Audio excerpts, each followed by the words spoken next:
पहली पंथक कमेटी जिहड़ी कि 26 जनवरी 1986 के सरबत खालसा तो बाद 29 अप्रैल 1986 ਨੂੰ ਖਾਲਿਸਤਾਨ ਦਾ ਐਲਾਨ ਕਰਨ ਤੋਂ ਬਾਅਦ ਅੱਡ-ਅੱਡ ਖਾੜਕੂ ਜਥੇਬੰਦੀਆਂ ਦੇ ਰੂਪ ਦੇ ਵਿੱਚ ਸਰਗਰਮ ਰਹੀ। ਉਹਨੇ ਆਪਦੇ ਸੀਮਤ ਸਾਧਨਾਂ ਨਾਲ ਬਹੁਤ ਚੰਗੇ ਤਰੀਕੇ ਨਾਲ ਸੁਚੱਜੀ ਸੇਵਾ ਕੀਤੀ। 1988 ਦੇ ਆਪਰੇਸ਼ਨ ਬਲੈਕ ਥੰਡਰ ਜਿਹੜਾ ਕਿ ਇੱਕ ਭਾਰਤੀ ਸਟੇਟ ਵੱਲੋਂ ਵਿਉਂਤਿਆ ਹੋਇਆ ਬਹੁਤ ਹੀ ਮਾੜਾ ਆਪਰੇਸ਼ਨ ਸੀ, ਜਿਹਦੇ ਨਾਲ ਸਾਡੇ ਸੰਘਰਸ਼ ਨੂੰ ਬਹੁਤ ਭਾਰੀ ਸੱਟ ਵੱਜੀ ਤੇ ਪੰਥਕ ਕਮੇਟੀ ਦੀ ਜਿਹੜੀ ਅਥਾਰਟੀ ਸੀ ਉਹਨੂੰ ਵੀ ਉਸ ਮੌਕੇ ਸਵਾਲੀਆ ਨਿਸ਼ਾਨ ਲੱਗ ਗਿਆ।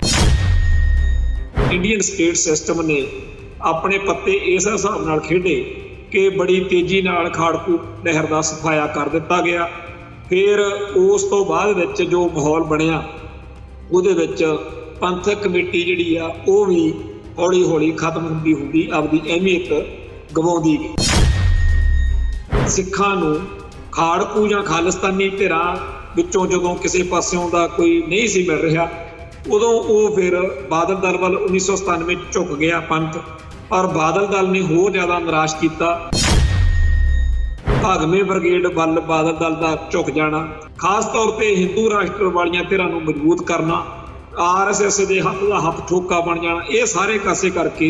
ਸਿੱਖ ਸਫਾਂ ਦੇ ਵਿੱਚ ਬਾਦਲ ਦਲ ਪ੍ਰਤੀ ਵੀ ਬਹੁਤ ਭਾਰੀ ਨਿਰਾਸ਼ਾ ਜਿਹੜੀ ਆ ਉਹ ਆ ਗਈ। ਜਿਵੇਂ ਕਸ਼ਮੀਰ ਦੇ ਵਿੱਚ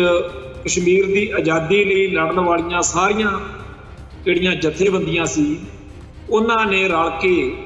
ਹੁਰੀਅਤ ਕਾਨਫਰੰਸ ਬਣਾਈ ਸੀ ਜਾਂ ਜੰਮੂ ਕਸ਼ਮੀਰ ਲਿਬਰੇਸ਼ਨ ਫਰੰਟ ਬਣਾਇਆ ਸੀ, ਉਵੇਂ ਦਾ ਕੁਝ ਸਾਡੀ ਸਿੱਖ ਸੰਘਰਸ਼ ਦੀ ਵੀ ਲੋੜ ਆ। ਹਰੇਕ ਜਥੇਬੰਦੀ ਜਿਹੜਾ ਕੁਝ ਆਪਦੇ ਤੌਰ ਤੇ ਕਰਨਾ ਚਾਹੁੰਦੀ ਹੈ ਜਾਂ ਕਰ ਰਹੀ ਹੈ ਸਰਕਾਰ ਉਹ ਚੱਲਦੀ ਰਹੇ, ਉਹ ਇੰਡੀਪੈਂਡੈਂਟ ਆਪਦੇ ਕੰਮਾਂ ਨੂੰ ਕਦੇ ਵੀ ਕੋਈ ਤਿਆਗੇ ਨਾ। ਪਰ ਜਿਹੜੀ ਇਹ ਪੰਥਕ ਕਮੇਟੀ ਵਰਗੀ ਹੁਰੀਅਤ ਕਾਨਫਰੰਸ ਵਰਗਾ ਪਲੇਟਫਾਰਮ ਇਹਦੇ ਵਿਚਲੇ ਸਾਰੇ ਬੰਦਿਆਂ ਨੂੰ ਆਪਸ ਵਿੱਚ ਹੀ ਤਾਲਮੇਲ ਬਣਾ ਕੇ ਆਪੋ ਆਪਣੇ ਢੰਗ ਤਰੀਕਿਆਂ ਤੋਂ ਨਿਰਲੇਪ ਰੱਖ ਕੇ ਜਥੇਬੰਦੀਆਂ ਵਧਣ ਫੁੱਲਣ ਦਾ ਮੌਕਾ ਦੇਣ। ਜਿਹੜੀਆਂ ਓਵਰਗਰਾਊਂਡ ਰਹਿ ਕੇ ਖਾੜਕੂ ਸੰਘਰਸ਼ ਦਾ ਤਾਂ ਹਿੱਸਾ ਨਹੀਂ ਹੈਗੀਆਂ ਪਰ ਉਹ ਖਾਲਿਸਤਾਨ ਦਾ ਝੰਡਾ ਜਿਹੜਾ ਹੈਗਾ ਲੋਕਤੰਤਰੀ ਜਾਂ ਡੈਮੋਕ੍ਰੈਟਿਕ ਤਰੀਕੇ ਨਾਲ ਚੱਕਣਾ ਚਾਹੁੰਦੇ, ਇਹ ਜ਼ਿਆਦਾ ਜਥੇਬੰਦੀਆਂ ਹੋਣਗੀਆਂ। ਇਹੋ ਜਿਹੀ ਲੇਅਰ ਜਾਂ ਇਹੋ ਜਿਹੀ ਧਿਰ ਜਾਂ ਇਹੋ ਜਿਹੀਆਂ ਧਿਰਾਂ ਦਾ ਗਰੁੱਪ ਬਣਾਇਆ ਵੱਖਰਾ ਜਾਵੇ ਜਿਹੜੀਆਂ ਸਿੱਖ ਸੰਘਰਸ਼ ਨੂੰ ਸ਼ਸਤਰ ਦੇ ਹਥਿਆਰ ਦੇ ਤੌਰ ਦੇ ਉੱਤੇ ਅੱਗੇ ਲੈ ਕੇ ਜਾਣਾ ਚਾਹੁੰਦੀਆਂ। ਖਾਲਿਸਤਾਨੀ ਸੰਘਰਸ਼ ਦੇ ਪਿਛਲੇ ਦੌਰ ਦੇ ਤਜਰਬੇ ਇਹ ਦੱਸਦੇ ਆ ਕਿ ਭਾਰਤੀ ਹਕੂਮਤੀ ਤੰਤਰ ਚੋਣਾਂ ਨੂੰ ਖਾਲਿਸਤਾਨ ਦੇ ਸੰਘਰਸ਼ ਦੇ ਖਿਲਾਫ ਵੀ ਵਰਤਦਾ ਤੇ ਇਹਨੂੰ ਖਾਲਿਸਤਾਨੀਆਂ ਦੇ ਵਿੱਚ ਫੁੱਟ ਪਾਉਣ ਲਈ ਵੀ ਵਰਤਦਾ। ਜਿਹੜੇ ਖਾਲਿਸਤਾਨ ਵੀ ਕਹਿੰਦੇ ਆ ਪਰ ਭਾਰਤੀ ਹਕੂਮਤੀ ਤੰਤਰ ਦੇ ਅਧੀਨ ਹੋਣ ਵਾਲੀਆਂ ਚੋਣਾਂ ਵੀ ਲੜਦੇ, ਉਹਨਾਂ ਦੀਆਂ ਚੋਣਾਂ ਜਿਹੜੀਆਂ ਜੇਕਰ ਖਾਲਿਸਤਾਨੀ ਸੰਘਰਸ਼ ਨੂੰ ਬਲ ਦਿੰਦੀਆਂ ਹੋਣ ਤਾਂ ਕੋਈ ਮਾੜਾ ਨਹੀਂ। TV 84 ਉੱਤੇ ਪ੍ਰੋਗਰਾਮ ਖਬਰ ਦੀ ਖਬਰ ਦੇਖ ਰਹੇ ਸਾਰੇ ਦਰਸ਼ਕਾਂ ਨੂੰ ਮੈਂ ਸਰਬਜੀਤ ਸਿੰਘ ਘੁਮਾਣ ਫਤਿਹ ਅਰਜ਼ ਕਰਦਾ ਜੀ। ਵਾਹਿਗੁਰੂ ਜੀ ਕਾ ਖਾਲਸਾ, ਵਾਹਿਗੁਰੂ ਜੀ ਕੀ ਫਤਿਹ। ਅੱਜ ਬੱਬਰ ਖਾਲਸਾ ਦੇ ਮੁਖੀ ਸ਼ਹੀਦ ਭਾਈ ਸੁਖਦੇਵ ਸਿੰਘ ਬੱਬਰ ਦਾ ਸ਼ਹੀਦੀ ਦਿਹਾੜਾ ਹੈ ਤੇ ਅਸੀਂ ਅੱਜ ਦਾਸੂਵਾਲ ਪਿੰਡ ਦੇ ਵਿੱਚ ਉਹਨਾਂ ਦੇ ਘਰ ਦੇ ਨੇੜੇ ਗੁਰਦੁਆਰਾ ਸਾਹਿਬ ਦੇ ਵਿੱਚ ਬੜੀ ਵੱਡੀ ਭਾਰੀ ਗਿਣਤੀ ਵਿੱਚ ਸਿੱਖ ਸੰਗਤਾਂ ਇਕੱਤਰ ਹੋਈਆਂ ਕਿ ਉੱਥੇ ਇਹ ਸ਼ਹੀਦੀ ਦਿਹਾੜਾ ਮਨਾਇਆ, ਜਿੱਥੇ ਸਿੱਖ ਸੰਘਰਸ਼ ਨਾਲ ਸੰਬੰਧਿਤ ਜਥੇਬੰਦੀਆਂ ਦੇ ਆਗੂ ਤੇ ਸਿੱਖ ਸੰਘਰਸ਼ ਦੇ ਸ਼ਹੀਦਾਂ ਦੇ ਪਰਿਵਾਰ ਜਿਹੜੇ ਆ ਵੱਡੀ ਗਿਣਤੀ 'ਚ ਪਹੁੰਚੇ ਹੋਏ ਸੀ। ਤੇ ਇਸ ਸਮਾਗਮ ਦਰਮਿਆਨ ਜਿੱਥੇ ਅੱਡ-ਅੱਡ ਬੁਲਾਰਿਆਂ ਨੇ ਅੱਜ ਦੇ ਹਾਲਾਤ ਬਾਰੇ, ਖਾਲਿਸਤਾਨ ਦੇ ਸੰਘਰਸ਼ ਬਾਰੇ, ਖਾਸ ਤੌਰ ਦੇ ਉੱਤੇ ਭਾਈ ਸੁਖਦੇਵ ਸਿੰਘ ਬੱਬਰ ਦੀ ਸਿੱਖ ਸੰਘਰਸ਼ ਵਿੱਚ ਪਾਏ ਯੋਗਦਾਨ ਬਾਰੇ ਗੱਲਾਂ ਬਾਤਾਂ ਕੀਤੀਆਂ। ਉੱਥੇ ਇਸ ਗੱਲ ਦੇ ਉੱਤੇ ਵੀ ਚਰਚਾ ਹੋਈ ਕਿ ਅੱਜ ਦੇ ਮਾਹੌਲ ਵਿੱਚ ਜਿਹੋ ਜਿਹਾ ਕੁਝ ਵਾਪਰ ਰਿਹਾ ਇਹਦੇ ਵਿੱਚ ਸਾਡਾ ਕੀ ਰੋਲ ਬਣਦਾ, ਖਾਸ ਤੌਰ ਤੇ ਖਾਲਿਸਤਾਨੀ ਸਫਾਂ ਨੂੰ ਕੀ ਕਰਨਾ ਚਾਹੀਦਾ। ਇਹ ਗੱਲ ਬੜੀ ਚੰਗੀ ਵਾਪਰ ਰਹੀ ਹੈ कि भाई गुरजंट सिंह बुद्ध सिंह वाला का समागम होके हटिया 29 तरीक नूं। अज भाई सुखदेव सिंह ते अगे 31 अगस्त नूं शहीद भाई दिलावर सिंह जिन्हां ने बेअंते बुच्चड़ नूं अपने आप नूं कुर्बान करके बेअंते बुच्चड़ का सौदा लाया, उन्हां दा शहीदी दिहाड़ा आ रहा। इन्हां शहीदी दिहाड़ियां मौके जिस तरीके नाल हुण सिख संघर्ष नाल संबंधित शख्सियतां, जथेबंदियां ते सिख संगतां एक बारी फिर जुड़ रही ने, चर्चावां चल रही ने, ये एक चंगा ते वधिया सार्थक कदम आ। ते ये भी गल बड़ी चंगी लग रही आ कि अजोके माहौल विच आई हुई खड़ोत नूं तोड़न लई भी हुण बड़े सुचज्जे तरीके नाल इन्हां प्रोग्रामां 'च चर्चा होण लग पई है। अज दे समागम दे विच इस गल दे उत्ते भी चर्चा हुई कि जिवें कश्मीर दे विच कश्मीर दी आज़ादी लई लड़न वालियां सारियां जिहड़ियां जथेबंदियां सी, उन्हां ने रल के हुर्रियत कानफ्रेंस बनाई सी जां जम्मू कश्मीर लिबरेशन फ्रंट बनाया सी, उवें दा कुछ साडी सिख संघर्ष दी भी लोड़ है। आपां नूं पता कि खाड़कू संघर्ष दौरान पंथक कमेटी होंद विच आई सी। पहली पंथक कमेटी जिहड़ी कि 26 जनवरी 1986 के सरबत खालसा तो बाद विच 29 अप्रैल 1986 नूं खालिस्तान का ऐलान करन तो बाद अड अड खाड़कू जथेबंदियां के रूप दे विच सरगर्म रही। उन्हें आपदे सीमित साधना नाल बहुत चंगे तरीके नाल सच्ची सेवा कीती। ते आपां नूं सब नूं पता कि किवें भाई वसण सिंह जफरवाल खालिस्तान कमांडो फोर्स के मुखी थापे गए, किवें बाबा गुरजन सिंह मानो चाहल सिख अपने Bhindranwala tigers force of Khalistan के मुखी थापे गए। इवें ही बाकी जिहड़ियां खाड़कू जथेबंदियां सी वो इस पंथक कमेटी के मुखियां जां इहदे विच जिहड़े मैंबर सी उन्हां नाल जुड़ियां। जो उस मौके के माहौल जो उस मौके फैसले लै जाने सी पंथक कमेटी ने कीते। पर 1988 के ऑपरेशन ब्लैक थंडर जिहड़ा कि एक भारतीय स्टेट वालों ब्यौंतिया होया बहुत ही माड़ा ऑपरेशन सी, जिहदे नाल साडे संघर्ष नूं बहुत भारी सट वजी ते पंथक कमेटी की जिहड़ी अथॉरिटी सी उहनूं भी उस मौके सवालिया निशान लग गया। ते उस तो बाद विच ये लोड़ महसूस की गई कि पुनर्गठन किया जाए, पर मौके के हिसाब नाल कुछ ना सुझ सकिया जां नहीं सही वापर रहा सी, तां एक नवीं दूजी पंथक कमेटी जिहड़ी सी वो फिर होंद विच आई, जिहदे विच पहली पंथक कमेटी दे विच बहुता करके दमदमी टकसाल नाल संबंधित सिंह सी ते दूजी पंथक कमेटी च अखंड कीर्तनी जथे नाल संबंधित आगूआं जां सिंघां ने जो बब्बर खालसा जथेबंदी सी वो भी दूजी पंथक कमेटी च आ सकी। इवें ही जिहड़ियां होर खाड़कू जथेबंदियां सी जां जिन्हां दी पहली पंथक कमेटी नाल सुर नहीं सी मिल सकदी, उन्हां सारियां ने इस दूजी पंथक कमेटी विच शमूलियत की। जिहड़ी भाई सुखविंदर सिंह संघा वाला BTF Bhindranwala tigers force of Khalistan जिहड़ा बाबा मानो चाहल नालों वखरा होके एक धड़ा बनिया, वो भी दूजी पंथक कमेटी च आया। खालिस्तान कमांडो फोर्स जिहड़ी भाई लाभ सिंह तो बाद च मुखी भाई कमरजीत सुल्तान पिंड बनते हैं, भाई कमरजीत सिंह सुल्तान पिंड वाला जिहड़ा धड़ा सी वो दूजी पंथक कमेटी च आ गया। इवें ही सिख स्टूडेंट्स फेडरेशन भाई दलजीत सिंह वाली जिहड़ी पहलों भाई गुरजीत सिंह प्रधान सी वो इहदे विच आ गए, ते नाल ही भाई गुरजंट सिंह बुद्ध सिंह वाला दी अगवाई वाली खालिस्तान लिबरेशन फोर्स आ जिहड़ी वो इस दूजी पंथक कमेटी च आ गई। दूजी पंथक कमेटी बनने तो बाद समुचे पंजाब दे विच खाड़कू संघर्ष का जिहड़ा ग्राफ सीगा वारदातां दा भी सरगर्मियां दा भी बहुत तेजी नाल उच्चा गया। बड़ी तेजी नाल दूजी पंथक कमेटी ने लोक मनां दे विच सिख संगतां दे मनां विच थां हासिल कीता ते उहदे नाल दिल्ली दरबार नूं भाजड़ां भी पईयां। ते वो भी दिन आए जदों हरेक ओवरग्राउंड सिख आगू ये कह रहा सी कि खाड़कू संघर्ष बारे जे कोई गल करनी है तां साडे नाल ना करो, इस वेले जे कोई धिर है तां वो खाड़कू योधे आ उन्हां नाल गल बैठी करो। ਖਾੜਕੂਆਂ ਨਾਲ ਗੱਲਬਾत ਚੱਲੀ ਵੀ ਤੇ ਉਹਦੇ ਗੱਲਬਾत ਦੇ ਵਿੱਚ ਇੰਡੀਅਨ ਸਟੇਟ ਸਿਸਟਮ ਨੇ ਆਪਣੇ ਪੱਤੇ ਇਸ ਹਿਸਾਬ ਨਾਲ ਖੇਡੇ ਕਿ ਬੜੀ ਤੇਜ਼ੀ ਨਾਲ ਖਾੜਕੂ ਲਹਿਰ ਦਾ ਸਫਾਇਆ ਕਰ ਦਿੱਤਾ ਗਿਆ। ਫਿਰ ਉਸ ਤੋਂ ਬਾਅਦ ਵਿੱਚ ਜੋ ਮਾਹੌਲ ਬਣਿਆ ਉਹਦੇ ਵਿੱਚ ਪੰਥਕ ਕਮੇਟੀ ਜਿਹੜੀ ਆ ਉਹ ਵੀ ਹੌਲੀ ਹੌਲੀ ਖਤਮ ਹੁੰਦੀ ਹੁੰਦੀ ਆਪਦੀ ਅਹਿਮੀਅਤ ਗਵਾਉਂਦੀ ਗਈ। ਤੇ ਫਿਰ ਬਾਅਦ ਵਿੱਚ ਇੱਕ ਇਹੋ ਜਿਹਾ ਵਿਚਾਲੇ ਖਲਾਅ ਵਾਲਾ ਦੌਰ ਆਇਆ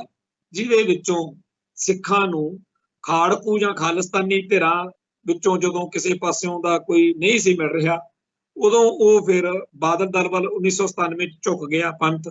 ਪਰ ਬਾਦਲ ਦਲ ਨੇ ਹੋਰ ਜ਼ਿਆਦਾ ਨਿਰਾਸ਼ ਕੀਤਾ, ਜਿਹਦੇ ਵਿੱਚ ਬੇਅਦਬੀਆਂ ਜਾਂ ਡੇਰਾਵਾਦ ਜਾਂ ਐਂਟੀ ਸਿੱਖ ਫੋਰਸਾਂ, ਖਾਸ ਤੌਰ ਤੇ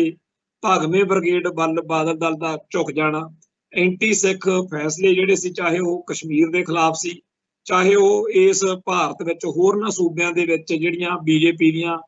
ਚਾਲਾਂ ਸੀ ਉਹਦੇ ਬਾਰੇ ਸੀ, ਖਾਸ ਤੌਰ ਤੇ ਹਿੰਦੂ ਰਾਸ਼ਟਰ ਵਾਲੀਆਂ ਧਿਰਾਂ ਨੂੰ ਮਜ਼ਬੂਤ ਕਰਨਾ, ਆਰਐਸਐਸ ਦੇ ਹੱਥ ਦਾ ਹੱਥ ਠੋਕਾ ਬਣ ਜਾਣਾ, ਇਹ ਸਾਰੇ ਕਾਸੇ ਕਰਕੇ ਸਿੱਖ ਸਫਾਂ ਦੇ ਵਿੱਚ ਬਾਦਲ ਦਲ ਪ੍ਰਤੀ ਵੀ ਬਹੁਤ ਭਾਰੀ ਨਿਰਾਸ਼ਾ ਜਿਹੜੀ ਆ ਉਹ ਆ ਗਈ। ਇਸ ਮਾਹੌਲ ਦੇ ਵਿੱਚ ਆਮ ਆਦਮੀ ਪਾਰਟੀ ਦਾ ਰਾਜ ਭਾਗ ਆ ਗਿਆ ਤੇ ਆਮ ਆਦਮੀ ਪਾਰਟੀ ਦੇ ਰਾਜ ਭਾਗ ਨੇ ਹੋਰ ਜ਼ਿਆਦਾ ਨਿਰਾਸ਼ਾ ਲਿਆਂਦੀ। ਪਰ ਇਸ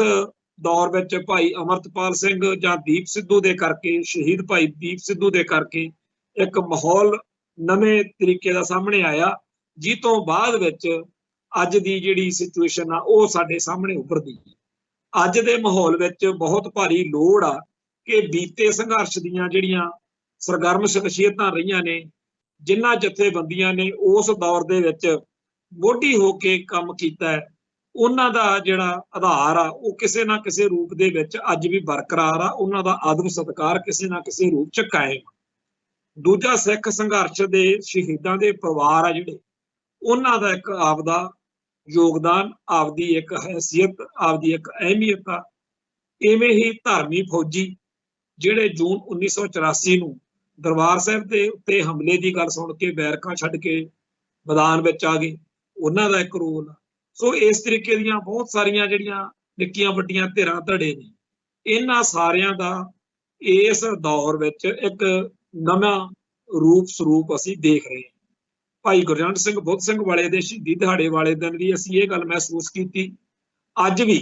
ਕਿ ਖਾਲਿਸਤਾਨੀ ਸਫਾਂ ਜਿਹੜੀਆਂ ਨੇ ਉਹ ਇੱਕ ਚੈਲੰਜ, ਇੱਕ ਵੰਗਾਰ ਕਬੂਲ ਕਰ ਰਹੀਆਂ। ਸੋ ਅੱਜ ਦੇ ਇਸ ਦੌਰ ਵਿੱਚ ਜਦੋਂ ਸਾਰੀਆਂ ਧਿਰਾਂ ਕੋਲੇ, ਧੜਿਆਂ ਕੋਲੇ ਤਾਕਤ ਤਾਂ ਹੈ, ਪਰ ਸਾਰਿਆਂ ਕੋਲੇ, ਕਿਸੇ ਕੋਲੇ ਵੀ ਇਕੱਲੇ ਕੋਲੇ ਏਡੀ ਵੱਡੀ ਤਾਕਤ ਨਹੀਂ ਜਿਹੜੀ ਆਪਾਂ ਕਹਿ ਸਕੀਏ ਕਿ ਇਹ ਇੱਕ ਸਾਰਥਕ ਜਾਂ ਸੱਚੀ ਗੱਲ ਹੈ। ਹਕੀਕਤ ਵਿੱਚ ਇਹ ਆ ਕਿ ਇੰਡੀਅਨ ਸਟੇਟ ਦੇ ਜ਼ੁਲਮ ਤੇ ਭਾਰਤੀ ਹਕੂਮਤੀ ਤੰਤਰ ਨਾਲ ਲੜਦੀਆਂ ਖਾੜਕੂ ਜਾਂ ਖਾਲਿਸਤਾਨੀ ਜਥੇਬੰਦੀਆਂ ਦਿਨੋਂ ਦਿਨ ਤਾਕਤ ਘਟ ਰਹੀ ਹੈ। ਸੋ ਇਸ ਮਾਹੌਲ ਦੇ ਵਿੱਚ ਜਦੋਂ ਇਹ ਜਿਹੜੇ ਸ਼ਹੀਦੀ ਸਮਾਗਮ ਆ ਇਹ ਉਹਨਾਂ ਨੂੰ ਇਕੱਠੇ ਹੋਣ ਦਾ ਜਾਂ ਆਪਦੀ ਗੱਲ ਕਹਿਣ ਦਾ ਪਲੇਟਫਾਰਮ ਮੁਹੱਈਆ ਕਰ ਰਹੇ ਨੇ, ਤਾਂ ਮੱਲੋ ਮੱਲੀ ਇਹ ਗੱਲ ਉੱਥੋਂ ਹੀ ਪ੍ਰਗਟ ਹੋਣੀ ਸੀ ਕਿ ਅੱਗੇ ਕੀ ਹੋਏਗਾ। ਸੋ ਅਸੀਂ ਇਹ ਦੇਖ ਰਹੇ ਹਾਂ ਕਿ ਇਹਨਾਂ ਜਥੇਬੰਦੀਆਂ 'ਚ ਨੇੜਤਾ ਵੱਧ ਰਹੀ ਆ, ਤਾਲਮੇਲ ਵੱਧ ਰਿਹਾ। ਜਿਵੇਂ ਭਾਈ ਦਲਜੀਤ ਸਿੰਘ ਬਿੱਟੂ ਤੇ ਉਹਨਾਂ ਦੇ ਨਾਲ ਕੁਝ ਸੱਜਣਾ ਨੇ ਰਲ ਕੇ ਪੰਥ ਸੇਵਕ ਦੇ ਨਾਂ ਹੇਠ ਸਰਗਰਮੀਆਂ ਆਰੰਭੀਆਂ ਹੋਈਆਂ ਨੇ, ਦੂਜੇ ਪਾਸੇ ਦਲ ਖਾਲਸਾ, ਸ਼੍ਰੋਮਣੀ ਅਕਾਲੀ ਦਲ ਅੰਮ੍ਰਿਤਸਰ ਤੇ ਉਹਨਾਂ ਵਰਗੇ ਹੋਰ ਨੌਜਵਾਨ ਜਥੇਬੰਦੀਆਂ ਜਾਂ ਹੋਰ ਆਗੂ ਜਿਹੜੀਆਂ ਸ਼ਖਸੀਅਤਾਂ ਨੇ ਉਹ ਇਕੱਠੇ ਹੋ ਰਹੇ। ਇਸ ਸਾਰੇ ਕਾਸੇ ਦੇ ਵਿੱਚ ਜੇ ਦੇਖਿਆ ਜਾਵੇ ਤਾਂ ਜਿਵੇਂ ਕਸ਼ਮੀਰ ਦੇ ਵਿੱਚ ਹੁਰੀਅਤ ਕਾਨਫਰੰਸ ਹੋਂਦ ਵਿੱਚ ਆਈ ਸੀ, ਉਵੇਂ ਦਾ ਕੁਝ ਬਣਦਾ ਜਾਂ ਸਾਨੂੰ ਮਹਿਸੂਸ ਹੋ ਰਿਹਾ। ਅੱਜ ਦੇ ਭਾਈ ਸੁਖਦੇਵ ਸਿੰਘ ਬੱਬਰ ਦੀ ਯਾਦ ਵਿੱਚ ਹੋਏ ਸਮਾਗਮ ਦੇ ਵਿੱਚ ਉੱਥੇ ਇਹ ਚਰਚਾ ਚੱਲੀ ਕਿ ਅੰਮ੍ਰਿਤਸਰ ਦੇ ਵਿੱਚ ਇੱਕ ਕੇਂਦਰ, ਇੱਕ ਦਫ਼ਤਰ ਵਾਂਗੂ ਖੋਲ੍ਹਿਆ ਜਾਵੇ, ਜਿੱਥੇ ਸਾਰੇ ਸੰਸਾਰ ਦੀਆਂ ਸਿੱਖ ਸੰਘਰਸ਼ ਨਾਲ ਸਿੱਖ ਜਥੇਬੰਦੀਆਂ ਜਿਹੜੀਆਂ ਨੇ ਉਹਨਾਂ ਸਾਰਿਆਂ ਲਈ ਇੱਕ ਸਾਂਝੇ ਜਿਹੜਾ ਹੈਗਾ ਕੇਂਦਰ ਦੇ ਵਿੱਚ ਉਹਨੂੰ ਬਦਲਿਆ ਜਾਵੇ ਤੇ ਇੱਥੇ ਸਾਂਝੀ ਜਿਹੜੀ ਆ ਧਿਰ, ਸਾਂਝਾ ਪਲੇਟਫਾਰਮ ਉਸਾਰਿਆ ਜਾਵੇ, ਜਿਹਦੇ ਵਿੱਚ ਇੱਕ ਸਪੋਕਸ ਪਰਸਨ, ਇੱਕ ਬੁਲਾਰਾ ਨਿਰਧਾਰਿਤ ਕੀਤਾ ਜਾਵੇ, ਸਾਂਝੀ ਸਟੇਟਮੈਂਟ ਆਵੇ ਅੱਡ-ਅੱਡ ਮਸਲਿਆਂ ਤੇ। ਤੋਂ ਅਸੀਂ ਇਹ ਸਾਰੀਆਂ ਗੱਲਾਂ ਬਾਤਾਂ ਦੇਖ ਰਹੇ ਹਾਂ ਕਿ ਇੱਕ ਹੁਰੀਅਤ ਕਾਨਫਰੰਸ ਵਰਗੀ ਗੱਲ ਜਿਹੜੀ ਆ ਹੋਂਦ ਵਿੱਚ ਆ ਰਹੀ ਹੈ। ਜਿੰਨਾ ਕੁ ਸਾਨੂੰ ਲੱਗਦਾ ਵੀ ਕੀ ਹੋਣਾ ਚਾਹੀਦਾ ਜੇ ਅਸੀਂ ਸੁਝਾਅ ਦਈਏ ਤਾਂ ਉਹ ਇਹ ਆ कि किसी भी छोटी ਜਾਂ ਵੱਡੀ ਜਥੇਬੰਦੀ ਨੂੰ खत्म करने वाली गल कह के ਉਹਦੇ ਨਾਲ संबंधित लोगों ਦੀਆਂ ਭਾਵਨਾਵਾਂ ਨੂੰ ਦੁਖੀ ਨਾ ਹੀ ਕੀਤਾ ਜਾਵੇ। हर एक पंथक ਅਤੇ ਖਾਲਿਸਤਾਨੀ ਜਥੇਬੰਦੀ ਨੂੰ ਆਖਿਆ ਜਾਵੇ ਕਿ ਇਹ ਨਹੀਂ ਅਸੀਂ ਕਹਦੇ ਕਿ ਤੁਹਾਡਾ ਪ੍ਰਧਾਨ ਹੀ ਹੋਵੇ, ਪਰ ਤੁਸੀਂ ਆਪ ਦੇ ਵਿੱਚੋਂ ਇੱਕ ਨੁਮਾਇੰਦਾ ਜਿਹੜਾ ਹੈਗਾ ਉਹ ਇਸ ਹੁਰੀਅਤ ਕਾਨਫਰੰਸ ਵਰਗੀ ਜਿਹੜੀ ਸੰਸਥਾ ਜਿਹਦਾ ਨਾਮ ਕੁਝ ਵੀ ਰੱਖਿਆ ਜਾ ਸਕਦਾ, ਉਹਦੇ ਲਈ ਇੱਕ ਬੰਦਾ ਤੁਹਾਡੇ ਵਿੱਚੋਂ ਸਾਨੂੰ ਚਾਹੀਦਾ। ਤਾਂ ਉਸ ਬੰਦੇ ਨੂੰ, ਉਸ ਨੁਮਾਇੰਦੇ ਨੂੰ ਪੂਰੀ ਧਿਰ ਦੇ ਵੱਲੋਂ ਪੂਰੇ ਅਧਿਕਾਰ ਹੋਣ ਤੇ ਹਰੇਕ ਜਥੇਬੰਦੀ ਜਿਹੜਾ ਕੁਝ ਆਪ ਦੇ ਤੌਰ ਤੇ ਕਰਨਾ ਚਾਹੁੰਦੀ ਹੈ ਜਾਂ ਕਰ ਰਹੀ ਹੈ ਸਰਗਰਮੀ, ਉਹ ਚੱਲਦੀ ਰਹੇ, ਉਹ ਇੰਡੀਪੈਂਡੈਂਟ ਆਪਦੇ ਕੰਮਾਂ ਨੂੰ ਕਦੇ ਵੀ ਕੋਈ ਤਿਆਗੇ ਨਾ। ਪਰ ਜਿਹੜੀ ਇਹ ਪੰਥਕ ਕਮੇਟੀ ਵਰਗੀ ਹੁਰੀਅਤ ਕਾਨਫਰੰਸ ਵਰਗਾ ਪਲੇਟਫਾਰਮ ਆ, ਇਹਦੇ ਵਿਚਲੇ ਸਾਰੇ ਬੰਦਿਆਂ ਨੂੰ ਆਪਸ ਵਿੱਚ ਹੀ ਤਾਲਮੇਲ ਬਣਾ ਕੇ ਆਪੋ ਆਪਣੇ ਢੰਗ ਤਰੀਕਿਆਂ ਤੋਂ ਨਿਰਲੇਪ ਰੱਖ ਕੇ ਜਥੇਬੰਦੀਆਂ ਵਧਣ ਫੁੱਲਣ ਦਾ ਮੌਕਾ ਦੇਣ। ਜਿਵੇਂ ਉਦੋਂ ਪੰਥਕ ਕਮੇਟੀ ਦੇ ਵਿੱਚ ਹਰ ਇੱਕ ਖਾੜਕੂ ਜਥੇਬੰਦੀ ਨੇ ਆਪੋ ਆਪਣਾ ਨੁਮਾਇੰਦਾ ਦੇ ਕੇ ਇੱਕ ਵੱਖਰਾ ਪਲੇਟਫਾਰਮ, ਵੱਖਰੀ ਚੀਜ਼ ਉਭਾਰੀ ਸੀ, ਉਵੇਂ ਅੱਜ ਦੀ ਤਰੀਕ ਵਿੱਚ ਹੁਰੀਅਤ ਕਾਨਫਰੰਸ ਵਰਗੇ ਇੱਕ ਮਾਡਲ ਦੀ ਸਿੱਖਾਂ ਨੂੰ ਲੋੜ। ਪਰ ਇਹਦਾ ਜਿਵੇਂ ਮੈਂ ਆਪਦੀ ਗੱਲ 'ਚ ਪਹਿਲਾਂ ਕਿਹਾ, ਦੋ ਪੱਖ ਬੜੇ ਸਪਸ਼ਟ ਨੇ। ਇੱਕ ਤਾਂ ਕੈਨੇਡਾ, ਅਮਰੀਕਾ, ਆਸਟ੍ਰੇਲੀਆ, ਯੂਰਪ ਤੇ ਪਾਕਿਸਤਾਨ ਗੁਰਦੁਆਰਾ ਪ੍ਰਬੰਧਕ ਕਮੇਟੀ ਜਾਂ ਹੋਰ ਮੁਲਕਾਂ ਦੇ ਵਿੱਚ ਜਿਹੜੀਆਂ ਕਮੇਟੀਆਂ ਨੇ, ਜਥੇਬੰਦੀਆਂ ਨੇ, ਉਹਨਾਂ ਸਾਰਿਆਂ ਨੂੰ ਭਰੋਸੇ 'ਚ ਲੈਣਾ ਬੜਾ ਜ਼ਰੂਰੀ ਹੈ। ਦੂਜਾ ਇਹ ਕਿ ਨਿਸ਼ਾਨਾ ਬੜਾ ਸਪਸ਼ਟ ਹੋਵੇ ਕਿ ਖਾਲਿਸਤਾਨ ਨਿਸ਼ਾਨਾ। ਤੀਜਾ ਇਹ ਆ ਕਿ ਇਹ ਜਿਹੜੀ ਪੰਜਾਬ ਦੇ ਵਿੱਚ ਬੈਟਲਫੀਲਡ ਵਿੱਚ ਕੰਮ ਕਰਨ ਵਾਲੀ ਸੰਸਥਾ ਹੋਵੇ, ਉਹਦੇ ਅਧਿਕਾਰ ਇਸ ਗੱਲ ਦੇ ਵਿੱਚ ਜ਼ਰੂਰ ਹੋਣ ਕਿ ਉਹ ਇੱਥੇ ਬੈਠ ਕੇ ਫੈਸਲਾ ਲੈਣ ਤੋਂ ਪਹਿਲਾਂ ਇਹਨਾਂ ਸਾਰੀਆਂ ਅੱਡ ਅੱਡ ਜਥੇਬੰਦੀਆਂ ਦੀ ਰਾਏ ਜਿਹੜੀ ਆ, ਅੱਜ ਕੱਲ੍ਹ ਇੰਟਰਨੈਟ ਦਾ ਜ਼ਮਾਨਾ, ਅੱਜ ਕੱਲ੍ਹ ਉਹਨਾਂ ਨਾਲ ਜਿਵੇਂ ਇੰਟਰਨੈਟ ਦੀ ਵਰਤੋਂ ਕਰਕੇ ਜਦੋਂ ਮਰਜ਼ੀ ਉਹਨਾਂ ਬਾਹਰਲੇ ਮੁਲਕਾਂ ਦੇ ਕਿਸੇ ਵੀ ਧਿਰ ਦੀ ਰਾਏ ਜਿਹੜੀ ਆ ਉਹ ਜਾਣੀ ਜਾ ਸਕਦੀ ਆ। ਉਹਨਾਂ ਚੀਜ਼ਾਂ ਦੇ ਵਿੱਚ ਮੁੱਖ ਤੌਰ ਤੇ ਇਹ ਇੱਕ ਏਜੰਡਾ ਲੈ ਕੇ ਆਉਣ ਦੀ ਲੋੜ ਆ ਵੀ ਖਾਲਿਸਤਾਨੀ ਸੰਘਰਸ਼ ਨੂੰ ਬਲ ਦੇਣ ਲਈ ਸਾਡੇ ਕੋਲੇ ਕਈ ਤਰ੍ਹਾਂ ਦੇ ਏਜੰਡੇ ਹੋਣੇ ਚਾਹੀਦੇ ਆ। ਇੱਕ ਵੀ ਸਿੱਖ ਇਹੋ ਜਿਹਾ ਨਾ ਬਚੇ ਜਿਹੜਾ ਇਸ ਸੰਘਰਸ਼ ਦਾ ਹਿੱਸਾ ਬਣ ਨਾ ਸਕੇ। ਸਭ ਤੋਂ ਪਹਿਲੀ ਇੱਕ ਇਹੋ ਜਿਹੀ ਲੇਅਰ ਜਾਂ ਇੱਕ ਇਹੋ ਜਿਹੀ ਧਿਰ ਜਾਂ ਇਹੋ ਜਿਹੀਆਂ ਧਿਰਾਂ ਦਾ ਗਰੁੱਪ ਬਣਾਇਆ ਵੱਖਰਾ ਜਾਵੇ ਜਿਹੜੀਆਂ ਸਿੱਖ ਸੰਘਰਸ਼ ਨੂੰ ਸ਼ਸਤਰ ਦੇ ਹਥਿਆਰ ਦੇ ਤੌਰ ਦੇ ਉੱਤੇ ਅੱਗੇ ਲੈ ਕੇ ਜਾਣਾ ਚਾਹੁੰਦੀਆਂ। ਦੂਜੀ ਜਿਹੜੀ ਆ ਉਹ ਆ ਜਿਹੜੀਆਂ ਓਵਰਗਰਾਉਂਡ ਰਹਿ ਕੇ ਖਾੜਕੂ ਸੰਘਰਸ਼ ਦਾ ਤਾਂ ਹਿੱਸਾ ਨਹੀਂ ਹੈਗੀਆਂ, ਪਰ ਉਹ ਖਾਲਿਸਤਾਨ ਦਾ ਝੰਡਾ ਜਿਹੜਾ ਹੈਗਾ ਲੋਕਤੰਤਰੀ ਜਾਂ ਡੈਮੋਕ੍ਰੈਟਿਕ ਤਰੀਕੇ ਨਾਲ ਚੱਕਣਾ ਚਾਹੁੰਦੀਆਂ। ਇਹ ਜ਼ਿਆਦਾ ਜਥੇਬੰਦੀਆਂ ਹੋਣਗੀਆਂ। ਇਹ ਜਥੇਬੰਦੀਆਂ ਦਾ ਕੰਮਕਾਰ ਪਹਿਲੋਂ ਹੀ ਚੱਲਦਾ ਵੀ ਹੋ ਸਕਦਾ, ਕੁਝ ਨਵੀਆਂ ਵੀ ਹੋਣ ਚਾਹਣਗੀਆਂ। ਇਹਨਾਂ ਸਾਰਿਆਂ ਤੋਂ ਵੱਖਰੀ ਇੱਕ ਤੀਜੀ ਚੀਜ਼ ਵੀ ਆ ਸਕਦੀ ਆ ਕਿ ਜਿਹੜੇ ਖਾਲਿਸਤਾਨ ਵੀ ਕਹਿੰਦੇ ਆ ਪਰ ਭਾਰਤੀ ਹਕੂਮਤੀ ਤੰਤਰ ਦੇ ਅਧੀਨ ਹੋਣ ਵਾਲੀਆਂ ਚੋਣਾਂ ਵੀ ਲੜਦੇ ਆ। ਉਹਨਾਂ ਦੀਆਂ ਚੋਣਾਂ ਜਿਹੜੀਆਂ ਨੇ ਜੇਕਰ ਖਾਲਿਸਤਾਨੀ ਸੰਘਰਸ਼ ਨੂੰ ਬਲ ਦਿੰਦੀਆਂ ਹੋਣ ਤਾਂ ਕੋਈ ਮਾੜਾ ਨਹੀਂ, ਪਰ ਜੇਕਰ ਲੋਕਾਂ ਦਾ ਵਿਸ਼ਵਾਸ ਭਾਰਤੀ ਹਕੂਮਤੀ ਨਿਜ਼ਾਮ ਦੇ ਵਿੱਚ ਪਰਪੱਕ ਕਰਦੀਆਂ ਹੋਣ, ਖਾਲਿਸਤਾਨ ਦੇ ਵਿੱਚ ਉਹਨਾਂ ਦਾ ਭਰੋਸਾ ਘਟਾਉਂਦੀਆਂ ਹੋਣ ਤੇ ਹਿੰਦੁਸਤਾਨੀ ਸਿਸਟਮ ਵਿੱਚ ਭਰੋਸਾ ਵਧਾਉਂਦੀਆਂ ਹੋਣ, ਤਾਂ ਚੋਣਾਂ ਲੜਨ ਦੇ ਬਾਰੇ ਦੁਬਾਰਾ ਮੁੜ ਵਿਚਾਰ ਕਰਨ ਤੋਂ ਕਦੇ ਵੀ ਝਿਜਕਣਾ ਨਹੀਂ ਚਾਹੀਦਾ। ਕੌਮੀ ਲੜਾਈ ਦੇ ਵਿੱਚ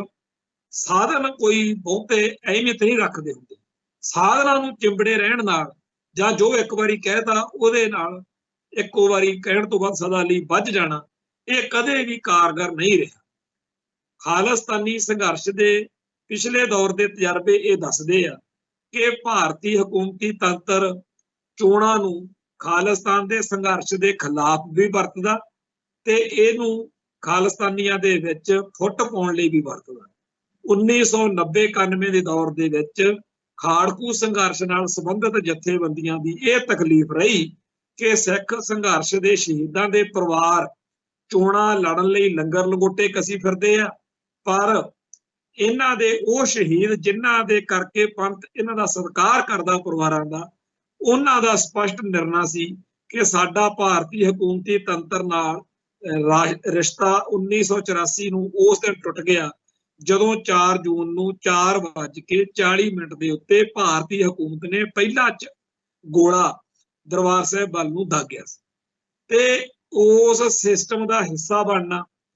ਉਸ ਸਿਸਟਮ ਦਾ ਤਾਬਿਆਦਾਰ ਬਣਨ ਤੱਕ ਚਲੇ ਜਾਣਾ, ਉਹਨਾਂ ਵੱਲੋਂ ਨਵਾਬੀ ਹਾਸਲ ਕਰਨ ਤੱਕ ਚਲੇ ਜਾਣਾ, ਇਹ ਗੱਲ ਜਾਇਜ਼ ਨਹੀਂ। ਉਸ ਦੌਰ ਵਿੱਚ ਜੋ ਕੁਝ ਉਸ ਮਾਹੌਲ ਦੇ ਵਿੱਚ ਖਾੜਕੂ ਧਿਰਾਂ ਨੂੰ ਜਾਇਜ਼ ਜਾਪਿਆ ਉਹਨਾਂ ਨੇ ਕੀਤਾ। ਪਰ ਅੱਜ ਬਹੁਤ ਸਾਰੇ ਸਾਡੇ ਕੌਮ ਦੇ ਹਿੱਸੇ ਨੂੰ ਚੋਣਾਂ ਦੇ ਬਾਈਕਾਟ ਬਾਰੇ ਸਖਤ ਇਤਰਾਜ਼ ਨੇ। ਸੋ ਅਸੀਂ ਇਹ ਚਾਹਾਂਗੇ ਕਿ ਜਿਹੜੀ ਨਵੀਂ ਕੋਈ ਧਿਰ ਜਾਂ ਨਵਾਂ ਪਲੇਟਫਾਰਮ ਉਸਰੇ, ਉਹਦੇ ਵਿੱਚ ਇਸ ਗੱਲ ਤੇ ਚਰਚਾ ਹੋਵੇ ਕਿ ਖਾਲਿਸਤਾਨ ਦੇ ਸੰਘਰਸ਼ ਲਈ ਚੋਣਾਂ ਇੱਕ ਹਥਿਆਰ ਨਹੀਂ।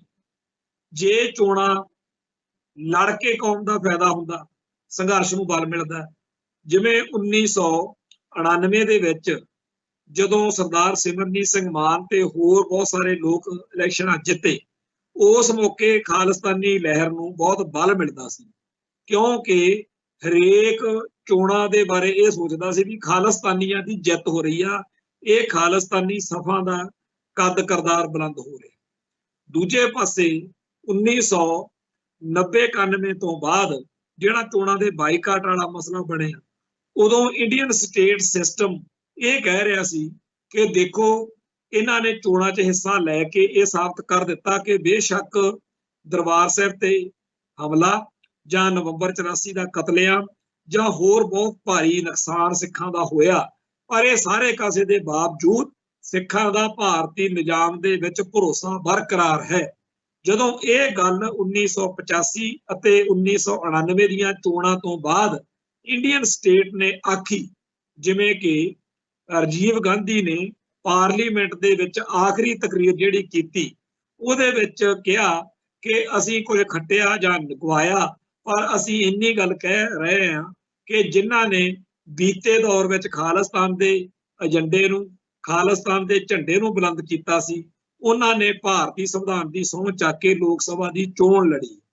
ਇਹ ਗੱਲ ਸਾਨੂੰ ਸਿਧਾਂਤਕ ਤੌਰ ਦੇ ਉੱਤੇ ਖਾਲਿਸਤਾਨ ਦੇ ਸੰਘਰਸ਼ ਨੂੰ ਸੱਟ ਮਾਰਦੀ ਹੈ। ਸੋ 1990-91 ਤੋਂ ਬਾਅਦ ਵਾਲੀਆਂ ਇਲੈਕਸ਼ਨਾਂ ਦਾ ਬਾਈਕਾਟ ਕਰਕੇ ਖਾਲਸਾ ਪੰਥ ਨੇ ਜਾਂ ਖਾਲਿਸਤਾਨੀ ਸਫਾ ਨੇ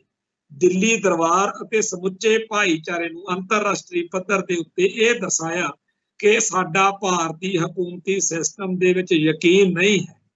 ਉਹਨਾਂ ਚੋਣਾਂ ਮੌਕੇ ਇਹ ਚੀਜ਼ ਦਰਸਾਈ ਗਈ ਕਿ ਖਾਲਸਾ ਪੰਥ ਦੀ ਅਸਲ ਆਵਾਜ਼ ਖਾਲਿਸਤਾਨੀ ਧਿਰਾਂ ਜਾਂ ਖਾੜਕੂ ਧਿਰਾਂ ਨੇ। ਜੇ ਉਹ ਕਹਿੰਦੇ ਆ ਕਿ ਇਲੈਕਸ਼ਨਾਂ ਹੋ ਜਾਣ ਤਾਂ ਇਲੈਕਸ਼ਨਾਂ ਹੁੰਦੀਆਂ ਨੇ, ਉਹ ਬੰਦੇ ਜਿੱਤਦੇ ਨੇ ਜਿਨ੍ਹਾਂ ਦੀ ਹਮਾਇਤ ਖਾੜਕੂ ਧਿਰਾਂ ਵੱਲੋਂ ਹੁੰਦੀ ਹੈ, ਤੇ ਉਹ ਧਿਰਾਂ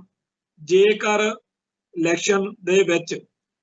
ਬਾਈਕਾਟ ਲੈ ਆਉਂਦੀਆਂ ਨੇ ਖਾੜਕੂ ਧਿਰਾਂ, ਤਾਂ ਇੱਥੇ ਮੁਕੰਮਲ ਬਾਈਕਾਟ ਵੀ ਹੁੰਦਾ। ਅਸਲੀ ਨੁਕਤਾ ਤਾਂ ਇੱਥੇ ਸੀ ਖੜਾ ਕਿ ਪੰਜਾਬ ਦੀ ਧਰਤੀ ਉੱਤੇ ਇੰਡੀਅਨ ਸਿਸਟਮ ਦੀ ਨਹੀਂ, ਖਾਲਿਸਤਾਨੀਆਂ ਦੀ ਚੱਲਦੀ ਹੈ। ਇਹ ਦਿਖਾਉਣ ਲਈ 1999 ਦੀ ਇਲੈਕਸ਼ਨ ਮੌਕੇ ਹਿੱਸਾ ਲੈ ਕੇ ਵੀ ਦਿਖਾਇਆ ਗਿਆ ਵੀ ਸਾਡੀ ਚੱਲਦੀ ਹੈ, 1990-91 ਦੇ ਵਿੱਚ ਬਾਈਕਾਟ ਕਰਕੇ ਵੀ ਦਿਖਾਤਾ, 92 ਵਿੱਚ ਵੀ ਸਾਡੀ ਚੱਲਦੀ ਹੈ। ਪਰ ਇਸ ਤੋਂ ਬਾਅਦ ਵਿੱਚ ਵਾਲੇ ਮਾਹੌਲ ਨੂੰ, ਹਾਲਾਤ ਨੂੰ ਖਾਲਿਸਤਾਨੀ ਸਫਾ ਸਮਝਣ ਅਤੇ ਸੰਭਲਣ ਦੇ ਵਿੱਚ ਕਾਰਗਰ ਨਹੀਂ ਰਹੀਆਂ। ਲੜ ਰਹੇ ਜੁਝਾਰੂ ਬੜੀ ਤੇਜ਼ੀ ਨਾਲ ਹਕੂਮਤੀ ਦਹਿਸ਼ਤਗਰਦੀ ਦਾ ਸ਼ਿਕਾਰ ਹੁੰਦੇ ਗਏ ਤੇ ਉਹਨਾਂ ਦੇ ਥਾਂ ਲੈਣ ਲਈ ਨਵੇਂ ਚਿਹਰੇ ਨਾ ਉੱਭਰ ਸਕੇ। ਨਤੀਜਾ ਇਹ ਨਿਕਲਿਆ ਕਿ ਬਿਆੰਤੇ ਬੁੱਚੜ ਨੇ ਇੱਕ ਖੁੱਲ੍ਹ ਦੇ ਦਿੱਤੀ, ਜਿਹਦੇ ਵਿੱਚ ਬੜੀ ਵੱਡੀ ਗਿਣਤੀ ਵਿੱਚ ਸਿੱਖਾਂ ਦਾ ਘਾਣ ਹੋਇਆ। KPS ਗਿੱਲ ਨੇ, ਸਮੇਧ ਸੈਣੀ ਤੇ ਇਜ਼ਹਾਰ ਆਲਮ ਬਿਰਕ ਤੇ ਜਿਹੜਾ ਖੱਬੂ, ਜਿਹਨੂੰ ਅਜੀਤ ਸਿੰਘ ਸੰਧੂ ਕਹਿੰਦੇ ਸੀ, ਇਹੋ ਜਿਹੇ ਬੇਸ਼ੁਮਾਰ ਜਿਹੜੇ ਸੀਗੇ ਜ਼ਾਲਮ, ਉਹਨਾਂ ਨੂੰ ਹਰੀ ਝੰਡੀ ਦੇ ਦਿੱਤੀ। ਪੰਜਾਬ ਦੇ ਵਿੱਚ ਥਾਂ ਥਾਂ ਲੋਕਾਂ ਦੇ ਲੋਥਾਂ ਦੇ ਢੇਰ ਲੱਗੇ। ਸਿੱਖ ਸੰਘਰਸ਼ ਨਾਲ ਸੰਬੰਧਿਤ ਹਰ ਇੱਕ ਬੰਦੇ ਨੂੰ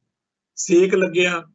ਜ਼ੁਲਮ ਹੋਇਆ। ਉਸ ਦੌਰ ਨੇ ਖਾੜਕੂ ਸਫਾਂ ਦੇ ਬਲ, ਜਿਹੜਾ ਆਮ ਲੋਕਾਂ ਦਾ ਇੱਕ ਵਿਸ਼ਵਾਸ, ਇੱਕ ਭਰੋਸਾ ਸੀ, ਉਹਨੂੰ ਵੀ ਸੱਟ ਮਾਰੀ। ਪਹਿਲਾਂ ਜਦੋਂ ਕਿਸੇ ਖਾੜਕੂ ਸੰਘਰਸ਼ ਨਾਲ ਸੰਬੰਧਿਤ ਕਿਸੇ ਪਰਿਵਾਰ ਉੱਤੇ ਇੰਡੀਅਨ ਸਟੇਟ ਜ਼ਬਰ ਕਰਦੀ ਸੀ ਤਾਂ ਉਹਨੂੰ ਇਹ ਭਰੋਸਾ ਹੁੰਦਾ ਸੀ कि खाड़कू सिख सफा मेरी हमायत विच खड़ के कुछ इहो जिहा करनगियां जिस तो बाद विच मेरे उत्ते जुल्म करन वालियां नूं करारा सबक मिलूगा ते मिलदा भी रहा है। बहुत सारियां इहो जिहियां घटनावां वापरियां, बहुत कुछ इहो जिहा वापरदा रहा, पर 1992-93 तो बाद खाड़कू सफा दे पैर लगे ही नहीं। उस सारे माहौल तो बाद विच एक ओवरग्राउंड विचरण वालियां दे लई मौका सी ते लोकां नूं आस सी कि शायद वो खालिस्तान दे संघर्ष नूं ओवरग्राउंड फ्रंट दे उत्ते लड़नगे। मैं इत्थे चेता कराउणा चाहुंदा, सरदार प्रकाश सिंह जी बादल, जथेदार गुरचरण सिंह जी टौड़ा ते होर अकाली सफा दीयां वड्डियां तोपां ने खालिस्तान दे हक विच वड्डियां वड्डियां गल्लां 1990-91-92 च कीतीआं। खुद सरदार प्रकाश सिंह बादल ने खाड़कू खालिस्तानी विचारधारा की हमायत विच थां थां दे उत्ते प्रेस कानफ्रेंसां कीतीआं, तकरीरां कीतीआं ते लोकां दे दिल दिमाग विच इह गल सी कि बेशक बादल ठिब्बी मार जाए, पर जेकर खाड़कू लहर डिग रही है तो खालिस्तानी सफा नूं जथेदार गुरचरण सिंह टौड़ा जरूर सरदार सिमरनजीत सिंह मान दे नाल खड़ के अगे लेके जाणगे। पर जदों मौका आया उदों खालिस्तानी सफा नूं इस गल ते भारी हैरानी हुई कि जथेदार गुरचरण सिंह टौड़ा, कैप्टन अमरिंदर सिंह, जथेदार जगदेव सिंह तलवंडी, भाई मनजीत सिंह, कर्नल जसमेर सिंह बाला समेत होर वड्डे छोटे सारे जिहड़े आगू सी वो खालिस्तान दे एजेंडे नूं पिठ दे गए। जिहड़ा ओवरग्राउंड फ्रंट जिवें दा हुर्रियत कानफ्रेंस वाले कश्मीर च सिरजी बैठे सी उहो जिहा नहीं बनिया। उस दौर दे विच जिहड़ा सिक्खां उत्ते जुल्म हो रहा सी उहदे खिलाफ लड़न लई जिस तरीके दे ओवरग्राउंड फ्रंट की लोड़ सी वो ना सिरजिया गया। नतीजा ये निकलिया कि श्रोमणी अकाली दल अमृतसर दे एक विंग दे मनुखी अधिकार विंग दे आगू सरदार जसवंत सिंह खालड़ा जिहड़े कि पंजाब दे विच सिख कौम दे उत्ते हुए जुल्म दी जां खास तौर दे उत्ते अणपछाते कह के लाशां जिहड़ियां सी डिसअपीयर गायब कर दिते, लावारस लाशां कह के फूक दिते, लोकां दा जिहड़ा मसला सी ਉਹਨੂੰ ਉਭਾਰਨ ਕਰਕੇ बड़े चर्चा सी, ਉਹਨੂੰ बड़ी सहज नाल ही भाई जसवंत सिंह खालड़ा की गल कर रहे हैं, उन्होंने घरों चक के इस सिस्टम ने गायब कर दिता। उस मौके सरदार गुरबचन सिंह जिहड़े देश पंजाब मैगजीन कढ़दे आ वो गवाह ने कि उन्होंने जलंधर दे विच ही सरदार प्रकाश सिंह बादल नूं मिल के इस मसले वल ध्यान देण दी गल जिहड़ी आ वो कीती, पर सरदार प्रकाश सिंह बादल ने इस गल नूं बहुता गंभीरता नाल नहीं लिया। होर आगूआं ने वाह तां लाई पर गल कोई बनी नहीं। सरदार जसवंत सिंह खालड़ा दे कतल की गल करन मौके असीं ये गल सारे भुल जांदे हां कि उस मौके ओवरग्राउंड पंथक जां खालिस्तानी लहर का एक टेस्ट एक पेपर सी। जे किते उस मौके एक बहुत वड्डी लहर सिरजण दे विच ओवरग्राउंड खालिस्तानी धिरां कामयाब हो जांदियां तां जिहड़ा बाद विच हिंदू तवी भगवे ब्रिगेड ने सिੱਖੀ ਅਤੇ सिखां का नुकसान किया वो शायद ना हुंदा। हुण खाड़कूआं ने तां आपदी निभा के दिखाती, जां तां वो उस दौर विच मारे गए शहीद हो गए, जां वो जलावतनियां भोग रहे ने, जां वो जेलां दे विच फड़ के 30-32 साल तक डक दिते गए। पर जिहड़े ओवरग्राउंड पंथक ते खालिस्तानी आगू सी उन्हां ने अपना बनदा फर्ज नहीं निभाया। नतीजा ये निकलिया कि भारतीय हुकूमती तंत्र ने सिੱਖੀ ਅਤੇ सिखां उत्ते बड़ा तिखा ते कोझा वार करदियां होइयां बहुत भारी नुकसान किया ते इस हमले की लगातारता अज तक जारी है। अज भी भागवा ब्रिगेड लगातार इस मुल्क नूं हिंदू राष्ट्र गर्दानण दे नां हेठ जिथे होरना घट गिणतियां की बोली धर्म ਅਤੇ ਸੱਭਿਆਚਾਰ ਨੂੰ लगातार निशाना बना रहा, उत्थे नाल दी नाल सिखां दे धर्म बोली ਅਤੇ ਸੱਭਿਆਚਾਰ ਦਾ हिंदूकरण ते हिंदीकरण करन दे विच लग्या होया। इस भगवें एजेंडे के खिलाफ बोलण की बजाय बादल दल ने पूरी तरह सरेंडर कर दिता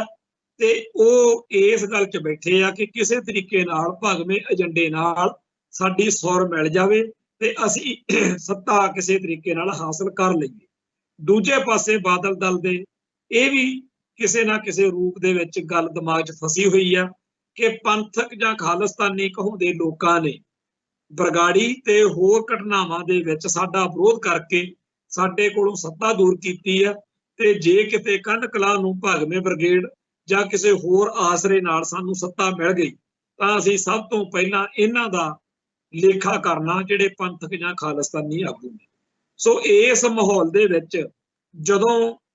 आपां नूं साफ दिख रिहा कि कांग्रेस जां भाजपा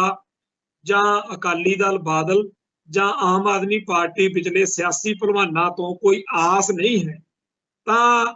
ये भी आपां देख रहे हैं कि खाड़कू संघर्ष की भी उन्नी ताकत नहीं महसूस हो रही ते ओवरग्राउंड खालिस्तानी धिरां दा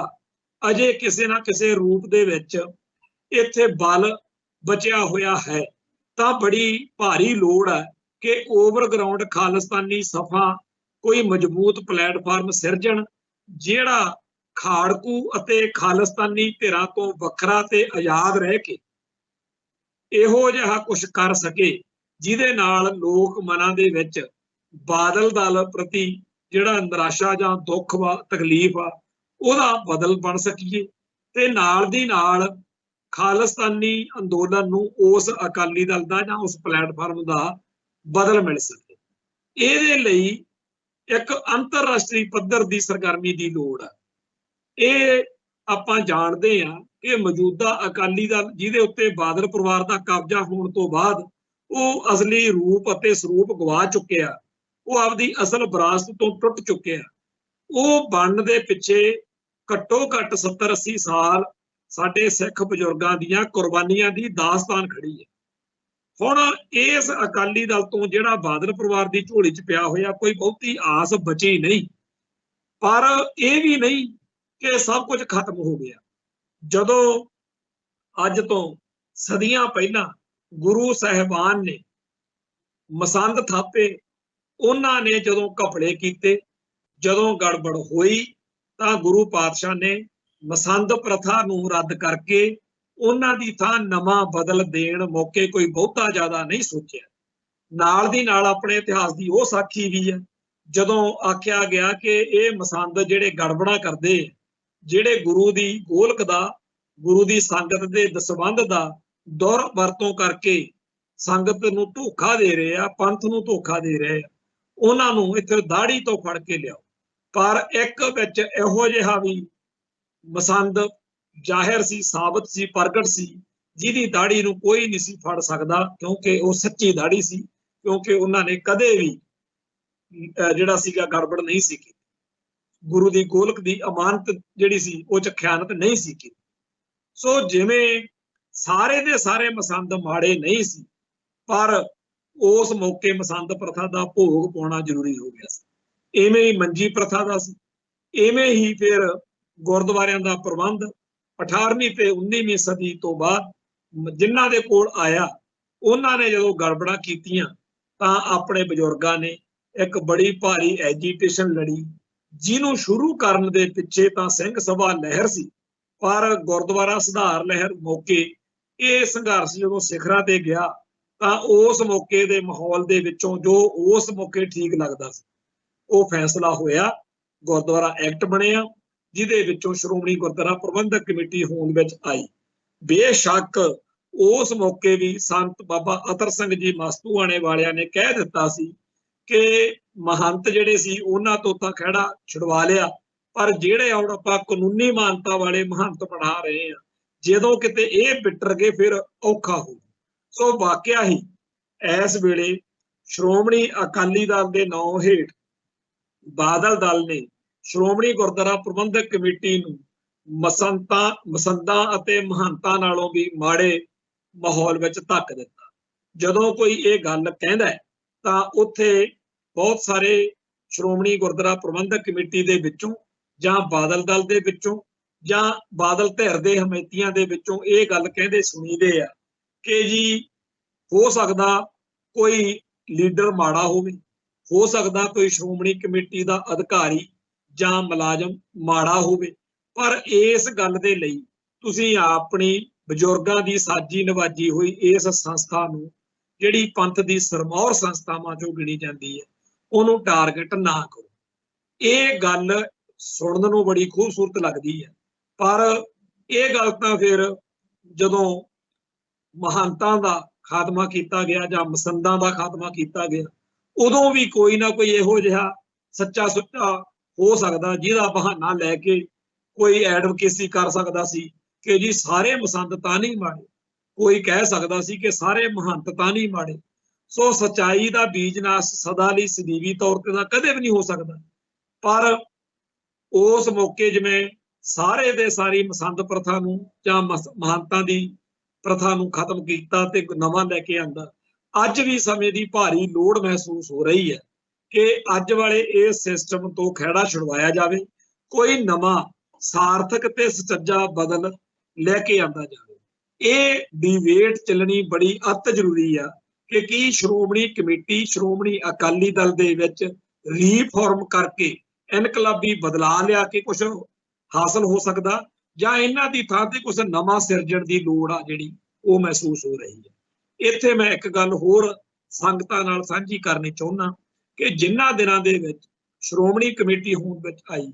ਉਹਨਾਂ ਕੁ ਦਿਨਾਂ ਦੇ ਵਿੱਚ ਹੀ RSS ਹੋਂਦ ਵਿੱਚ ਆਈ, ਤੇ RSS ਹਿੰਦੂ ਰਾਸ਼ਟਰ ਦੇ ਏਜੰਡੇ ਨੂੰ ਲੈ ਕੇ ਜਿਸ ਤਰੀਕੇ ਨਾਲ ਮੱਲਾ ਮਾਰ ਰਹੀ ਹੈ, ਸ਼੍ਰੋਮਣੀ ਗੁਰਦੁਆਰਾ ਪ੍ਰਬੰਧਕ ਕਮੇਟੀ ਇਸ ਮਸਲੇ ਵਿੱਚ ਹਰ ਤਰ੍ਹਾਂ ਨਾਲ ਪਛੜੀ ਹੋਈ ਦਿਖਦੀ। ਹਿੰਦੂ ਰਾਸ਼ਟਰ ਦੀ ਗੱਲ ਕਰਦਿਆਂ ਹੋਇਆਂ, ਭਗਵੇਂ ਏਜੰਡੇ ਨੂੰ ਅੱਗੇ ਵਧਾਉਂਦਿਆਂ ਹੋਇਆਂ, RSS ਨੇ ਜਿਸ ਤਰੀਕੇ ਨਾਲ ਆਪਦੇ ਭਾਈਚਾਰੇ ਦਾ, ਹਿੰਦੂ ਹਿੱਤਾਂ ਦਾ, ਹਿੰਦੂ ਹੱਕਾਂ ਦਾ ਜਿਹੜਾ ਏਜੰਡਾ ਉਹ ਅੱਗੇ ਤੋਰਿਆ ਹੋਇਆ, ਇਸ ਮੁਕਾਬਲੇ ਉੱਤੇ ਜੇ ਸਿੱਖਾਂ ਦੇ ਬਾਰੇ ਸ਼੍ਰੋਮਣੀ ਕਮੇਟੀ ਦਾ ਕੋਈ ਚਾਰਟ ਬਣਾ ਕੇ ਰੱਖਿਆ ਜਾਵੇ ਤਾਂ ਉਹਦੇ ਵਿੱਚ ਸਾਨੂੰ ਨਿਰਾਸ਼ਾ ਹੀ ਮਿਲਦੀ ਹੈ। ਇੰਨਾ ਭਾਰੀ ਬਜਟ, ਇੰਨੇ ਭਾਰੀ ਖਰਚੇ, ਪਰ ਪ੍ਰਾਪਤੀ ਉਸ ਹਿਸਾਬ ਨਾਲ ਨਿਗੁਣੀ ਆ ਜਿੰਨਾ ਮਿਹਨਤ ਕੀਤੀ ਗਈ, ਜਿੰਨਾ ਇਸ ਤੋਂ ਆਸ ਕੀਤੀ ਗਈ। ਖੈਰ, ਜੇ RSS ਦੇ ਸਾਰੀ ਵਰਕਿੰਗ ਦੇ ਉੱਤੇ ਨਜ਼ਰ ਮਾਰੀਏ, ਉਹਨਾਂ ਦੇ ਸਾਰੇ ਲਿਟਰੇਚਰ ਤੇ ਕੋਈ ਅਧਿਐਨ ਕੀਤਾ ਕਰਾਇਆ ਜਾਵੇ,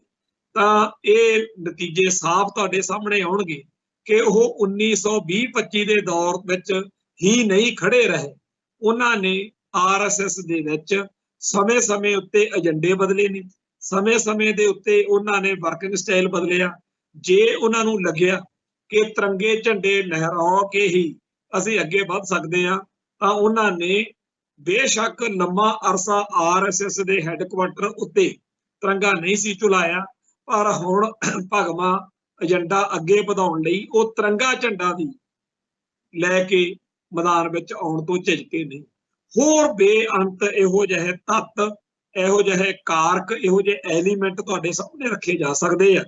ਜਿਨ੍ਹਾਂ ਵਿੱਚੋਂ ਆਪਾਂ ਇਹ ਦੇਖਾਂਗੇ ਕਿ ਕਮਾਲ ਇਹਨਾਂ ਨੇ ਆਪਣੇ ਹਿੰਦੂਤਵਾ ਦੇ ਭਗਵੇਂ ਏਜੰਡੇ ਨੂੰ, ਹਿੰਦੂ ਰਾਸ਼ਟਰ ਦੇ ਏਜੰਡੇ ਨੂੰ ਅੱਗੇ ਵਧਾਉਣ ਲਈ ਕਿਸੇ ਵੀ ਫੈਸਲੇ ਨੂੰ ਕਰਨ ਲੱਗਿਆ ਝਿਜਕੇ ਨਹੀਂ। ਇੱਥੇ ਜੇ ਉਹਨਾਂ ਨੂੰ ਲੱਗਿਆ ਕਿ ਮੁਸਲਮਾਨਾਂ ਨੂੰ ਪੱਟਣ ਦੇ ਲਈ, ਮੁਸਲਮਾਨਾਂ ਨੂੰ ਆਪਦੇ ਹਿੰਦੂ ਰਾਸ਼ਟਰ ਦੇ ਹਮੈਤੀ ਬਣਾਉਣ ਦੇ ਲਈ ਸਾਨੂੰ ਕੁਝ ਕਰਨਾ ਚਾਹੀਦਾ, ਉਹਨਾਂ ਨੇ ਸਕੈਂਟ ਲਾਇਆ। ਜੇ ਉਹਨਾਂ ਨੂੰ ਲੱਗਿਆ ਕਿ ਸਿੱਖਾਂ ਨੂੰ ਪੱਟਣ ਦੇ ਲਈ, ਸਿੱਖਾਂ ਨੂੰ ਆਪਦੇ ਹੱਕ 'ਚ ਭੁਗਤਾਉਣ ਲਈ ਕੁਝ ਕਰਨਾ ਚਾਹੀਦਾ, ਤਾਂ ਉਹਨਾਂ ਨੇ ਤੁਹਾਡੇ ਸਾਹਮਣੇ ਹਿੰਦੂ ਜਿਹੜੀ ਸੀ ਸਿੱਖ ਸੁਰੱਖਿਆ ਸੰਮਤੀ ਵਰਗੀਆਂ ਜਿਹੜੀਆਂ RSS ਦੀ ਰਾਸ਼ਟਰੀ ਸਿੱਖ ਸੰਗਤ ਵਰਗੀਆਂ ਫੋਰਸਾਂ ਮਿੰਟੋ ਮਿੰਟੀ ਬਣਾ ਧਰੀਆਂ। ਤੇ ਉਹਨਾਂ ਨੇ ਜੋ ਚੰਗਾ ਕੀਤਾ, ਜੋ ਉਹਨਾਂ ਨੇ ਆਪ ਦੇ ਪੱਖ ਤੋਂ ਮਾਫ ਕਰਨਾ ਚੰਗਾ ਕੀਤਾ, ਉਹ ਸਾਨੂੰ ਵਿਚਾਰ ਕੇ ਇਹ ਜ਼ਰੂਰ ਦੇਖਣਾ ਚਾਹੀਦਾ ਕਿ ਸ਼੍ਰੋਮਣੀ ਗੁਰਦੁਆਰਾ ਪ੍ਰਬੰਧਕ ਕਮੇਟੀ ਕੀ ਇਉਂ ਦੀ ਇਉਂ ਜਿਵੇਂ ਉਹ ਚੱਲ ਰਹੀ ਆ, ਜਿਹਦਾ ਸਾਨੂੰ ਕੋਈ ਬਹੁਤਾ ਫਰੂਟਫੁਲ ਰਿਜ਼ਲਟ ਨਹੀਂ ਮਿਲ ਰਿਹਾ, ਜੇ ਇਹੀ ਕੁਝ ਅਸੀਂ ਪ੍ਰਾਪਤ ਕਰਨਾ ਫਿਰ ਤਾਂ ਠੀਕ ਆ, ਪਰ ਜੇ ਖਾਲਸਾ ਪੰਥ ਨੇ ਕੁਝ ਹੋਰ ਹਾਸਲ ਕਰਨਾ ਤਾਂ ਫਿਰ ਸਾਨੂੰ ਕੁਝ ਹੋਰ ਕਰਨਾ ਵੀ ਪਊਗਾ। ਸੋ ਸ਼੍ਰੋਮਣੀ ਗੁਰਦੁਆਰਾ ਪ੍ਰਬੰਧਕ ਕਮੇਟੀ, ਅਕਾਲ ਤਖਤ ਸਾਹਿਬ, ਸ਼੍ਰੋਮਣੀ ਅਕਾਲੀ ਦਲ, ਇਹਨਾਂ ਸਾਰੇ ਮਸਲਿਆਂ ਦੇ ਉੱਤੇ ਜੇ ਅਸੀਂ ਨਿਰਾਸ਼ ਆ, ਜੇ ਸਾਨੂੰ ਜਾਪ ਰਿਹਾ, ਮਹਿਸੂਸ ਹੋ ਰਿਹਾ ਕਿ ਇੱਥੋਂ ਕੋਈ ਆਸ ਨਹੀਂ, ਹੁਣ ਕਿੰਨਾ ਕੁ ਟਾਈਮ ਇਹਦੇ ਨਾਲ ਆਪਦੇ ਆਪ ਨੂੰ ਪੰਥ ਬੰਨੀ ਰੱਖੂਗਾ। ਤੇ ਜਿਨ੍ਹਾਂ ਲੋਕਾਂ ਨੂੰ ਲੱਗਦਾ ਕਿ ਨਹੀਂ ਚਲੋ ਜੀ ਜੇ ਫਲਾਣੇ ਲੀਡਰ ਨੇ ਜਾਂ ਫਲਾਣੇ ਬੰਦੇ ਦੀ ਭਾਈ ਉਹਦਾ ਮਸੰਦਾ ਮੌਕੇ ਜਾਂ ਮਹੰਤਾ ਮੌਕੇ ਵੀ ਉਹੋ ਜਿਹੇ ਕੁਝ ਕਹਿ ਸਕਦੇ ਸੀ। ਉਦੋਂ ਗੁਰੂ ਪਾਤਸ਼ਾਹ ਨੇ ਸਾਨੂੰ ਇਹ ਮੱਤ ਦਿੱਤੀ ਹੈ ਕਿ ਜਦੋਂ ਕੋਈ ਚੀਜ਼ ਫਾਇਦਾ ਦੇਣ ਦੀ ਥਾਂ ਨੁਕਸਾਨ ਦੇਣ ਤੋਂ ਲੱਗ ਜਾਵੇ ਉਦੋਂ ਉਹ ਤੋਂ ਖਹਿੜਾ ਛਡਾਉਣ ਲੱਗੇ ਬਹੁਤੀ ਸੋਚ ਵਿਚਾਰ ਨਹੀਂ ਕਰਨੀ, ਅਗਲੇ ਪਾਸੇ ਨੂੰ ਤੁਰਨਾ। ਸੋ ਜਿਹੜਾ ਅੱਜ ਦਾ ਸਮਾਂ ਉਹ 1920 ਵਾਲਾ ਨਹੀਂ ਹੈ, ਅੱਜ 2023 ਦਾ ਸਮਾਂ 2023 ਵਿੱਚ ਖੜ ਕੇ ਫੈਸਲੇ ਕਰਨੇ ਚਾਹੀਦੇ ਆ। ਬੀਤੇ ਦਿਨਾਂ ਦੇ ਵਿੱਚ ਸਿੱਖ ਸੰਘਰਸ਼ ਦੇ 1985 ਤੋਂ ਲੈ ਕੇ 1995 ਤੱਕ ਦੇ ਬਹੁਤ ਸਾਰੇ ਖਾੜਕੂ ਸੰਘਰਸ਼ ਦੇ ਫੈਸਲਿਆਂ ਬਾਰੇ ਚਰਚਾ ਛਿੜੀ ਰਹੀ। ਉਹ ਚਰਚਾ ਅਜੇ ਹੋਰ ਵੀ ਅੱਗੇ ਵਧੇਗੀ ਜੇਕਰ ਉਸ ਚਰਚਾ ਬਾਰੇ ਕੋਈ ਬੰਦਾ ਇਹ ਕਹਿੰਦਾ ਹੈ ਕਿ ਭਾਈ 1990-91 ਦੇ ਦੌਰ ਵਿੱਚ ਜੋ ਕੁਝ ਉਸ ਮੌਕੇ ਠੀਕ ਲੱਗਿਆ ਉਹਨਾਂ ਨੇ ਕਰ ਲਿਆ, ਤਾਂ ਤੁਸੀਂ ਅੱਜ ਉਹਨਾਂ ਫੈਸਲਿਆਂ ਦੇ ਬਾਰੇ 2023 ਵਿੱਚ ਖੜ ਕੇ ਫੈਸਲਾ ਨਾ ਕਰੋ। ਉਹਨਾਂ ਨੂੰ ਸਮਝਣ ਲਈ 1990-91 ਵਾਲੀ ਸਿੱਖ ਜੁਝਾਰੂਆਂ ਦੀ ਮਾਨਸਿਕਤਾ ਨੂੰ ਸਮਝਣਾ ਪਏਗਾ, ਤਾਂ ਉਸ ਗੱਲ ਵੱਲ ਕੋਈ ਧਿਆਨ ਨਹੀਂ ਦਿੰਦਾ। ਪਰ ਅਸੀਂ ਜ਼ਰੂਰ ਕਹਿਣਾ ਚਾਹੁੰਦੇ ਹਾਂ ਕਿ ਜਦੋਂ ਸ਼੍ਰੋਮਣੀ ਗੁਰਦੁਆਰਾ ਪ੍ਰਬੰਧਕ ਕਮੇਟੀ ਜਾਂ ਆਲ ਇੰਡੀਆ ਗੁਰਦੁਆਰਾ ਐਕਟ ਮੰਨਿਆ ਗਿਆ ਸੀ ਉਦੋਂ 1920 ਵਿੱਚ ਖੜ ਕੇ 2023 ਨਹੀਂ ਸੀ ਦੇਖਿਆ ਜਾ ਸਕਦਾ। ਸੋ 2023 ਵਿੱਚ ਪੰਥ ਕੀ ਕਰੇ ਜਿਹਦੇ ਨਾਲ ਸਮੁੱਚੇ ਸੰਸਾਰ ਦੇ ਵਿੱਚ ਫੈਲੇ ਹੋਏ ਸਿੱਖਾਂ ਦੀਆਂ ਭਾਵਨਾਵਾਂ ਦੀ ਜਾਂ ਉਹਨਾਂ ਦੇ ਮਸਲਿਆਂ ਦੀ ਸੱਚੀ ਸੁੱਚੀ ਤਰਜਮਾਨੀ ਜਾਂ ਪਹਿਰੇਦਾਰੀ ਕੀਤੀ ਜਾ ਸਕੇ। ਅੱਜ ਆਪਾਂ ਇਸ ਗੱਲ ਨੂੰ ਮੰਨ ਲਓ ਕਿ ਅਕਾਲ ਤਖਤ ਸਾਹਿਬ ਦੇ ਜਥੇਦਾਰ ਦੀ ਪਦਵੀ ਸ਼੍ਰੋਮਣੀ ਗੁਰਦੁਆਰਾ ਪ੍ਰਬੰਧਕ ਕਮੇਟੀ ਦੇ 15 ਜਿਹੜੇ ਐਗਜ਼ੈਕਟਿਵ ਦੇ ਮੈਂਬਰ ਆ ਉਹਨਾਂ ਰਾਹੀਂ ਪ੍ਰਗਟ ਹੁੰਦੀ ਆ, ਜਥੇਦਾਰ ਫਲਾਨਾ ਲੱਗੂ, ਤੇ ਉਹਨਾਂ 15 ਦੇ ਉੱਤੇ ਬਾਦਲ ਪਰਿਵਾਰ ਦੇ ਕਿਸੇ ਇੱਕ ਬੰਦੇ ਦਾ, ਪਹਿਲੋਂ ਵੱਡੇ ਬਾਦਲ ਦਾ ਹੁੰਦਾ ਸੀ, ਹੁਣ ਸੁਖਬੀਰ ਬਾਦਲ ਆ, ਉਹਦਾ ਪ੍ਰਭਾਵ ਹੁੰਦਾ, ਤੇ ਸੁਖਬੀਰ ਬਾਦਲ ਦੇ ਉੱਤੇ ਉਹਦੀ ਜਿਹੜੀ ਐਡਵਾਈਜ਼ਰੀ ਆ, ਜਿਹੜੇ ਉਹਦੇ ਪੱਕੇ ਸਲਾਹਕਾਰ ਰੱਖੇ ਹੋਏ ਨੇ ਜਿਨ੍ਹਾਂ ਦਾ ਪੰਥ ਨਾਲ, ਕੌਮ ਨਾਲ, ਧਰਮ ਨਾਲ ਕੋਈ ਲਾਗਾ ਦੇਗਾ ਨਹੀਂ, ਉਹਨਾਂ ਦਾ ਪ੍ਰਭਾਵ ਹੁੰਦਾ। ਹੁਣ ਬਾਦਲ ਪਰਿਵਾਰ ਤੇ ਉਹਦੇ ਸਲਾਹਕਾਰਾਂ ਵੱਲੋਂ ਜਿਹਦੀ ਗੱਲ ਕਹਿ ਕੇ ਥਾਪਿਆ ਹੁੰਦਾ ਜਥੇਦਾਰ, ਉਹ ਜਥੇਦਾਰ ਪੂਰੇ ਦੇ ਪੂਰੇ ਖਾਲਸਾ ਪੰਥ ਨੂੰ ਪ੍ਰਭਾਵਿਤ ਕਰਦਾ। ਸੋ ਇਹ ਚੀਜ਼ ਕਰਕੇ ਬਹੁਤ ਭਾਰੀ ਨੁਕਸਾਨ ਹੋ ਰਿਹਾ। ਇਵੇਂ ਹੀ ਸ਼੍ਰੋਮਣੀ ਗੁਰਦੁਆਰਾ ਪ੍ਰਬੰਧਕ ਕਮੇਟੀ ਹੈ, ਉਹ ਹਰਿਆਣੇ ਦੇ ਮੈਂਬਰ ਵੱਖਰੀ ਇੱਕ ਕਮੇਟੀ ਬਣਾ ਕੇ ਉਹਨਾਂ ਨੂੰ ਦੇ ਦਿੱਤੀ ਗਈ ਹੈ, ਤੇ ਜਿਹੜੇ ਹੋਰ ਨੇੜਲੇ ਸੂਬੇ ਸੀ ਰਾਜਸਥਾਨ, ਹਿਮਾਚਲ ਤੇ ਹੋਰ ਉੱਥੇ ਪ੍ਰੋਬਲਮ ਆ ਰਹੀ ਹੈ। ਪਹਿਲੋਂ 47 ਮੌਕੇ ਪਾਕਿਸਤਾਨ ਦੇ ਵਿੱਚ ਵੀ ਮੈਂਬਰ ਹੁੰਦੇ ਸੀ ਸਾਡੇ, ਹੁਣ ਇੱਕ ਨਿੱਕੇ ਜਿਹੇ ਦਾਇਰੇ ਦੇ ਵਿੱਚ ਚੁਣੇ ਜਾ ਰਹੇ ਸ਼੍ਰੋਮਣੀ ਗੁਰਦੁਆਰਾ ਪ੍ਰਬੰਧਕ ਕਮੇਟੀ ਦੇ ਮੈਂਬਰ ਸਾਡੀ ਸਭ ਤੋਂ ਸਰਮੌਰ ਸੰਸਥਾ ਦੇ ਰਾਹੀਂ ਜਦੋਂ ਪੰਥ ਨੂੰ ਉਹਨਾਂ ਨੇ ਅਗਵਾਈ ਦੇਣੀ ਹੁੰਦੀ ਹੈ ਤਾਂ ਕੈਨੇਡਾ, ਅਮਰੀਕਾ, ਆਸਟ੍ਰੇਲੀਆ ਜਾਂ ਸਾਰੇ ਸੰਸਾਰ ਵਿੱਚ ਫੈਲੇ ਹੋਏ ਸਿੱਖਾਂ ਦੀ ਤਾਂ ਉਹਨਾਂ ਨੂੰ ਚੁਣਨ ਮੌਕੇ ਕਿਸੇ ਵੀ ਤਰੀਕੇ ਨਾਲ ਸ਼ਮੂਲੀਅਤ ਹੀ ਨਹੀਂ ਹੋਈ ਹੁੰਦੀ। ਦੂਜਾ ਇਹ ਵੀ ਉਹਨਾਂ ਦੀ ਰਾਏ, ਚਾਹੇ ਉਹ ਕਿਸੇ ਵੀ ਮੁਲਕ ਦੇ ਵਿੱਚ ਬੈਠੇ ਸਿੱਖ ਨੇ, ਇਹਨਾਂ ਦੇ ਫੈਸਲਿਆਂ ਦੇ ਵਿੱਚ ਨਹੀਂ ਆਉਂਦੀ। ਇਹਨਾਂ ਦੇ ਫੈਸਲੇ ਇਥੋਂ ਦੇਸੀ ਜਾਂ ਸਧਾਰਨ ਜੇ ਲਹਿਜੇ ਵਿੱਚ ਲਏ ਹੋਏ ਫੈਸਲੇ ਅੱਜ ਦੇ ਬਿਲਕੁਲ ਆਧੁਨਿਕ ਮੁਲਕਾਂ ਜਾਂ ਉੱਥੇ ਰਹਿੰਦੇ ਲੋਕਾਂ ਨੂੰ ਪ੍ਰਭਾਵਿਤ ਜਦੋਂ ਕਰਦੇ ਆ, ਉਦੋਂ ਕਈ ਵਾਰੀ ਹਾਲਾਤ ਜਿਹੜੇ ਆ ਬੜੇ ਖਤਰਨਾਕ ਜਿਹੇ ਬਣ ਜਾਂਦੇ। ਸੋ ਸਮੇਂ ਦੀ ਲੋੜ ਆ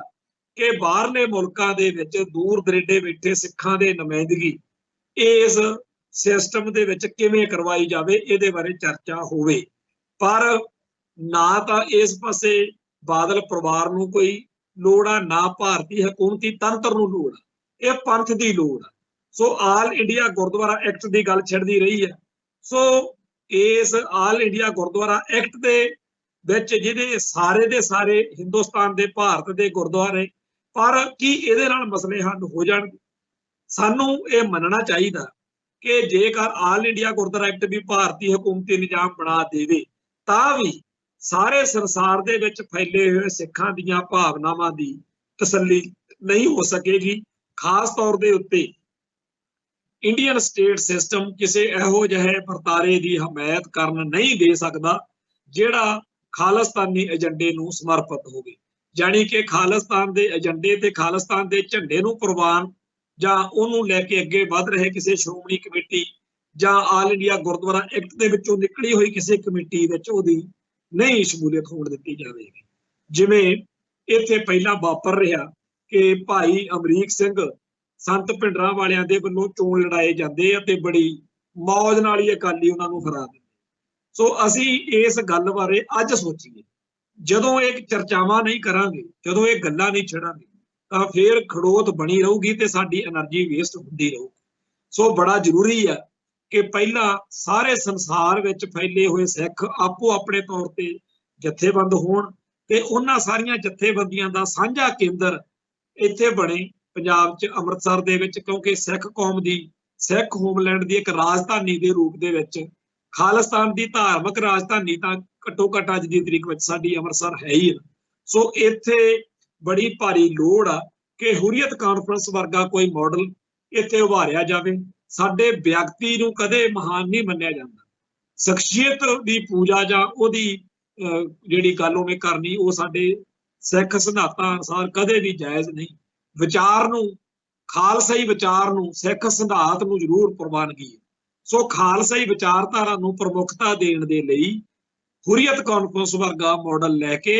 अगे तुरन तराउण दी जिहड़ी ये चर्चा छिड़ी आ, असीं आस करदे हां कि सच्चे पातशाह इहनूं फल देणगे, इहनूं होर मजबूती मिलूगी। हो सकदा जिहड़े विचार हुण चल रहे ने ਇਹਦੇ ਨਾਲੋਂ भी होर ज़्यादा बेहतर विचार आउण ते खालसा पंथ दे भविख लई चंगियां चर्चावां होण। सो इत्थे समाप्ति करदे हां, कल फिर मिलांगे। नानक नाम चढ़दी कला, तेरे भाणे सरबत दा भला। वाहिगुरू जी का खालसा, वाहिगुरू जी की फतेह।